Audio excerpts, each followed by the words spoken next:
Japan की reason Kanto के समंदरी तूफान एम्पल का सामना है। टोक्यो में तूफानी हवाओं के साथ बारिश और तूफानी मौसम के बायस परवाज़ों की आमद और रफ्त मुतासर हो गई और सैकड़ों परवाज़ें मनसूख कर दी गईं।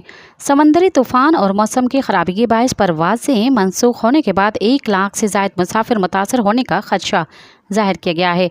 समंदरी तूफान के पेश नज़र टोक्यो और नागोया के दरमियान चलने वाली तमाम बुलेट ट्रेनें भी मनसूख कर दी गई हैं।